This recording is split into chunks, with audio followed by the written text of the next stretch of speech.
Welcome back to Instables, everyone. So we had a major breakout today with INDO. We had a major bounce and a continuation from a major reaction that we had previously here. As you guys can see, we had a continuation breakout here. We got rejected a couple times here, and then we did break above it, and we did continue on up here. Had a large reaction to the upside, so therefore we did have a reaction to the upside at this point. So the question is, are we going to continue here with this bounce? Are we going to continue on down like we have been? I'm going to go over those key levels with you guys that we're looking for here. Now, before I jump into this, all I ask in return is you smash that like button and hit subscribe if you want to see more chart updates every single day that I mentioned throughout the week. Again, if you are a day trader or you're just tired of looking at the market all throughout the day and you'd rather have somebody do it for you, go to instables.com in the description below, and only for $15 a month, you guys will never miss a breakout alert today again. So let's jump into this one.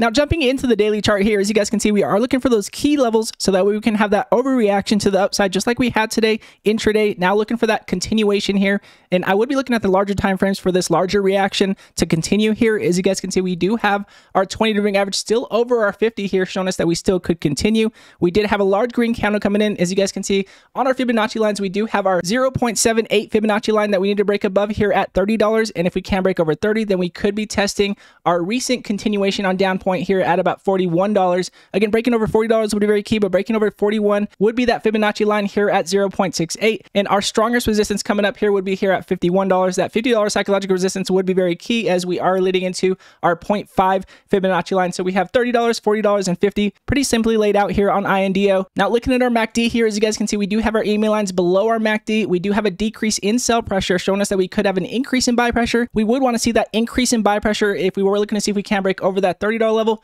Again, we got rejected just under 28, so we do want to see if we can break over that $30 psychological resistance to have that continuation here.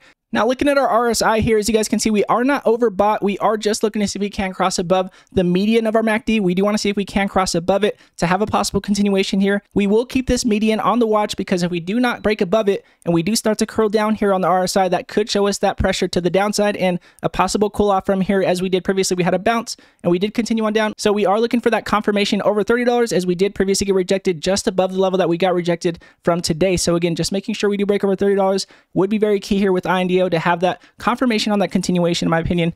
Now, if you are looking for confirmation on that buy pressure on the 5-minute chart, so looking at our MACD here on the 5-minute chart, as you guys can see, we do have our EMA lines that are crossing down here, showing us that decrease in momentum. However, we do have our EMA lines above our MACD, showing us that we still could continue. So we will keep INDO on the watch. Again, looking for that $30 break here with INDO would be the safer play. Now, again, we had sympathies and major breakouts with HUSA and CEI for the last couple days. I'm going to go over HUSA tomorrow and CEI the next day, and I will be going over the market on Sunday as usual. Any updates that we have with Russia and Ukraine over the weekend could affect how the market does move, so I will be going over that on Sunday. Now, again, with that said, if you guys are day traders or you are looking for those major breakouts that we mentioned throughout the day, go to instables.com in the description below, and you will never miss a breakout alert today again. And again, all of you Instables that have been coming over and supporting the channel every single day, I appreciate every one of you guys. Hope you guys have a nice Easter weekend. Again, I will make sure we are updated on HUSA, CEI, and the market over the weekend, as that is what we were looking at the end of the day here in the Instables room. And again, if you guys do like this video, it does help the channel grow, and I do appreciate it very much. And again, God bless you all,